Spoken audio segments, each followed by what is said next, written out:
ओम नमो भगवते वासुदेवाय नमः। ओम श्रील व्यासदेव नमः। ओम श्रीमद्भागवतम नमः। ओम प्रथम स्कंध नमः। अध्याय 7 नमः। द्रोण पुत्र को दंड। ऋषि शौनक ने पूछा, हे सूत, जब महान तथा दिव्य रूप से शक्तिमान व्यासदेव ने श्री नारद मुनि से सब कुछ सुन लिया, तो फिर नारद के चले जाने पर श्री व्यासदेव ने क्या किया?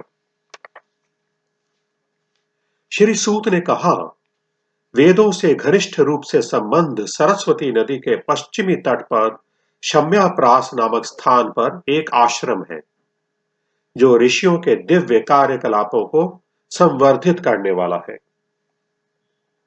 उस स्थान पर बेरी के वृक्षों से घिरे हुए अपने आश्रम में श्रील वेद व्यास शुद्धि के लिए जल का स्पर्श करने के बाद ध्यान लगाने के लिए बैठ गए। इस प्रकार उन्होंने भौतिकता में किसी लिप्तता के बिना भक्ति में सेवा अर्थात भक्ति योग से बंधकर अपने मन को पूरी तरह एकाग्र किया। इस तरह उन्होंने परमेश्वर के पूर्णतः अधीन उनकी बहिरंगा शक्ति के समेत उनका दर्शन किया। जीवात्मा तीनों गुणों से अतीत होते हुए भी इस बहिरंगा शक्ति के कारण अपने आप को भौतिक पदार्थ की उपज मानता है और इस प्रकार भौतिक कष्टों के फलों को भोगता है।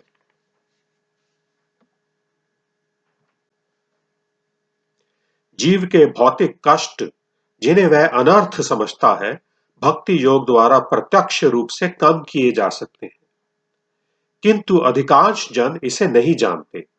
इसलिए विद्वान व्यासदेव ने इस वैदिक साहित्य का संकलन किया है, जिसका संबंध परम सत्य से है।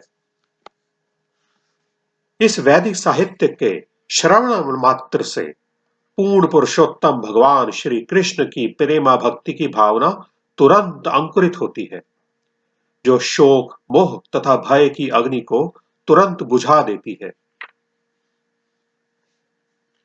श्रीमद् भागवत का संकलन कर लेने तथा उसे संशोधित करने के बाद महर्षि व्यासदेव ने इसे अपने पुत्र श्री शुकदेव गोस्वामी को पढ़ाया, जो पहले से ही आत्म साक्षात्कार में निरत थे। श्री शौनक ने सूत गोस्वामी से पूछा, शुकदेव गोस्वामी तो पहले से ही निवृत्ति मार्ग पर चल रहे थे और इस तरह वे अपने आप में प्रसन्न थे, तो फिर उन्होंने ऐसे बृहत साहित्य का अध्ययन करने का कष्ट क्यों उठाया? जो आत्मा में आनंद लेते हैं, ऐसे विभिन्न प्रकार के आत्मा राम और विशेष रूप से जो आत्म साक्षात्कार के पथ पर स्थापित हो चुके हैं, ऐसे आत्मा राम यद्यपि समस्त प्रकार के भौतिक बंधनों से मुक्त हो चुके हैं, फिर भी भगवान की अनन्य भक्ति में सेवा में संलग्न होने के इच्छुक रहते हैं। इसका अर्थ यह हुआ कि भगवान में दिव्य गुण है, अतः वे मुक्त आत्माओं सहित प्रत्येक व्यक्ति को आकृष्ट कर सकते हैं।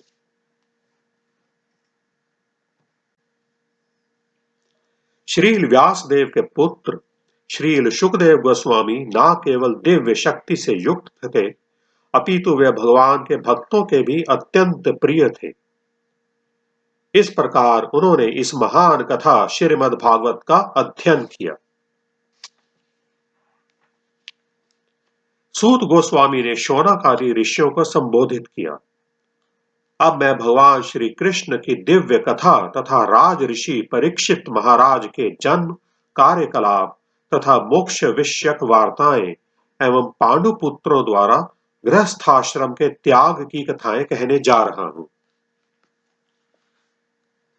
जब दोनों दलों अर्थात कौरवों तथा पांडवों के अपने अपने योद्धागण कुरुक्षेत्र के युद्ध स्थल में मारे जा चुके और मृत योद्धाओं को उनकी इच्छित गति प्राप्त हो गई, और जब भीमसेन की गदा के प्रहार से मेरुदंड टूट जाने से धृतराष्ट्र का पुत्र विलाप करता गिर पड़ा, तो द्रोणाचार्य के पुत्र अश्वत्थामा ने द्रौपदी के सोते हुए पांचों पुत्रों के सिरों को काटकर मूर्खतावश उन्हें उपहार स्वरूप यह सोचते हुए उसे अर्पित किया कि इससे उसका स्वामी प्रसन्न होगा।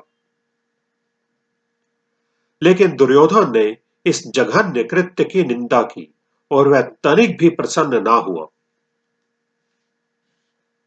पांडवों के पांचों पुत्रों की माता द्रौपदी अपने पुत्रों का वध सुनकर आंसुओं से भरी आंखों के साथ शोक से विलाप करने लगी।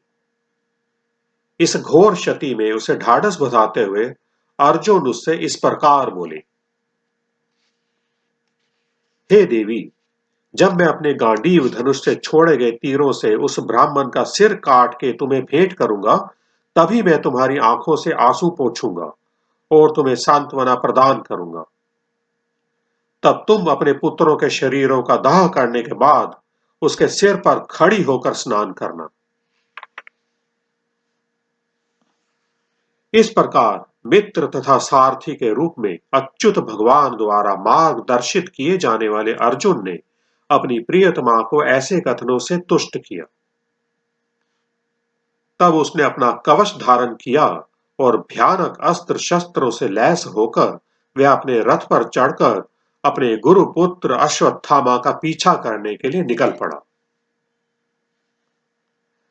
राजकुमारों का हत्यारा अश्वत्थामा अर्जुन को दूर से ही अपनी ओर तेजी से आते हुए देखकर अपने रथ पर सवार होकर डर के मारे अपनी जान बचाने के लिए उसी तरह भाग निकला जिस प्रकार शिव जी के भय से ब्रह्मा जी भागे थे।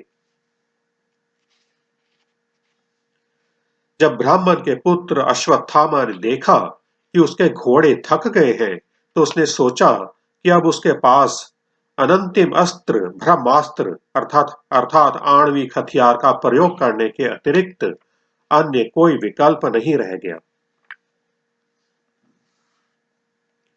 चूंकि उसके प्राण संकट में थे, अतएव उसने अपने को पवित्र करने के लिए जल का स्पर्श किया और ब्रह्मास्त्र चलाने के लिए मंत्रोच्चार में अपना ध्यान एकाग्र किया।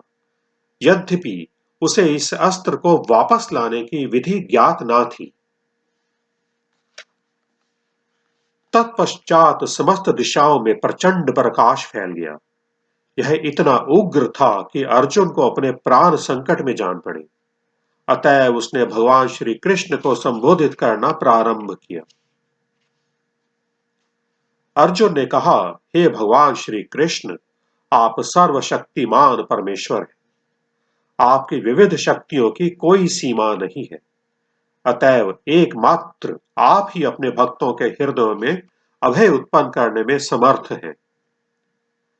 भौतिक कष्टों की ज्वालाओं में फंसे सारे लोग केवल आपस में ही मोक्ष का मार्ग पा सकते हैं। केवल आप में ही मोक्ष का मार्ग पा सकते हैं। आप आदि भगवान हैं, जिनका समस्त सृष्टियों में विस्तार है, और आप भौतिक शक्ति से परे हैं। आपने अपनी आध्यात्मिक शक्ति से भौतिक शक्ति के सारे प्रभावों को दूर भगा दिया है। आप निरंतर शाश्वत आनंद तथा दिव्य ज्ञान में स्थित रहते हैं। और यद्यपि आप भौतिक शक्ति माया के कार्य क्षेत्र से परे हैं, फिर भी आप बद्ध जीवों के परम कल्याण के लिए धर्म इत्यादि से के चारों सिद्धांतों का पालन करते हैं। इस प्रकार आप संसार का भार हटाने तथा अपने मित्रों तथा विशेषकर आपके ध्यान में लीन रहने वाले आपके अनन्य भक्तों को लाभ पहुंचाने के लिए अवतरित होते हैं। हे देवाधिदेव, चारों ओर फैलने वाला यह घातक तेज कैसा है? यह कहां से आ रहा है? मैं इसे समझ नहीं पा रहा हूं।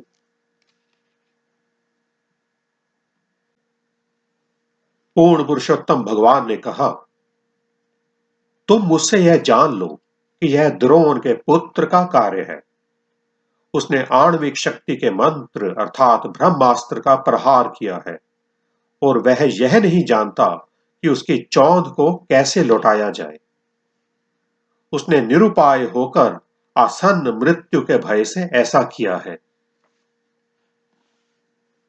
हे अर्जुन, केवल दूसरा ब्रह्मास्त्र ही इस अस्त्र को निरस्त कर सकता है। चूंकि तुम सैन्य विज्ञान में अत्यंत पटु हो, अतएव अपने अस्त्र की शक्ति से इस अस्त्र के तेज का शमन करो।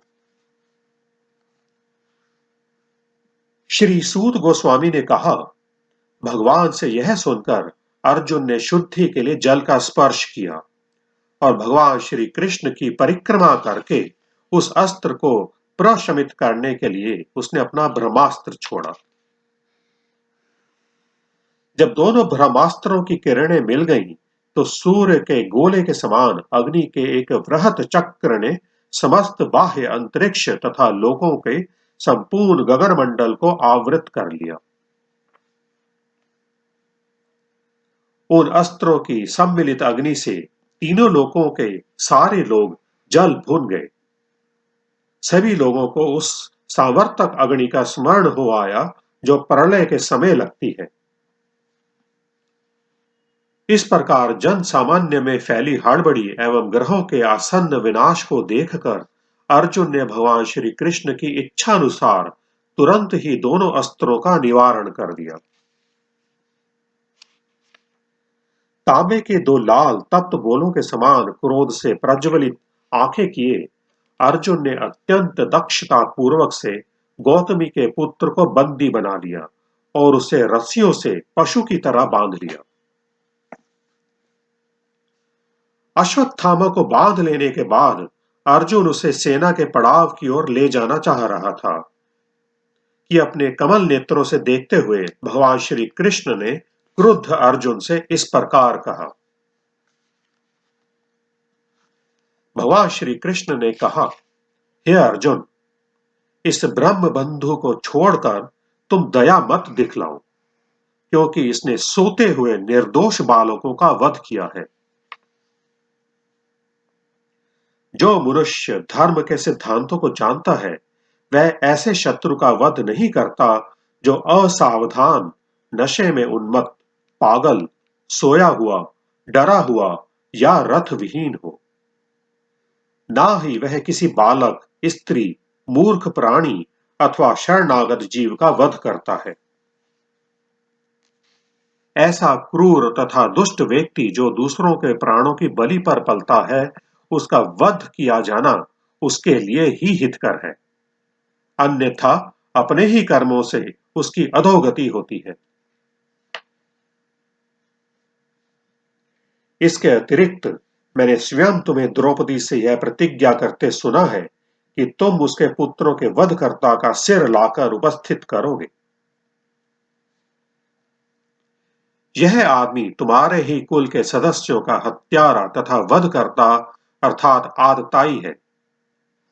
यही नहीं, उसने अपने स्वामी को भी असंतुष्ट किया है। वह अपने कुल की राख अर्थात कुलांगार है। तुम तत्काल इसका वध कर दो। सूत गोस्वामी ने कहा, यद्यपि धर्म में अर्जुन की परीक्षा लेते हुए कृष्ण ने उसे द्रोणाचार्य के पुत्र का वध करने के लिए प्रोत्साहित किया, लेकिन महात्मा अर्जुन को यह विचार नहीं भाया। यद्यपि अश्वत्थामा अर्जुन के ही कुटुंबियों का निरशंस हत्यारा था। अपने प्रिय मित्र तथा सारथी श्री कृष्ण सहित अपने शिविर में पहुंचकर अर्जुन ने उस हत्यारे को अपनी प्रिय पत्नी को सौंप दिया, जो मारे गए अपने पुत्रों के लिए विलाप कर रही थी। श्री सूत गोस्वामी ने कहा, जब द्रौपदी ने अश्वत्थामा को देखा तो पशु की भांति रस्सियों से बंधा था और अत्यंत घृणित हत्या का कृत्य करने के कारण चुप था। अपने स्त्री स्वभाववश तथा स्वभाव से उत्तम एवं भद्र होने के कारण उसने ब्राह्मण रूप में उसके प्रति सम्मान व्यक्त किया। वह अश्वत्थामा का इस प्रकार रस्सियों से बांधा जाना सह न सकी और भगवत पारायण स्त्री होने के कारण उसने कहा, इसे छोड़ दो, क्योंकि यह ब्राह्मण है, हमारा गुरु है। यह द्रोणाचार्य की कृपा थी कि आपने धनुष बाण चलाने की विद्या तथा अस्त्रों को वश में करने की गुप्त कला सीखी। अपने पुत्र द्वारा प्रतिनिधित्व किए जाने के कारण वे द्रोणाचार्य अब भी निश्चित रूप से विद्यमान हैं।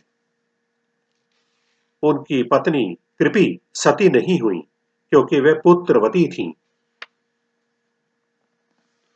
हे धर्म के ज्ञाता, परम भाग्यशाली, यह आपको शोभा नहीं देता कि आप सदा से पूज्य तथा वंदनीय गौरवशाली परिवार के सदस्यों के शोक का कारण बने।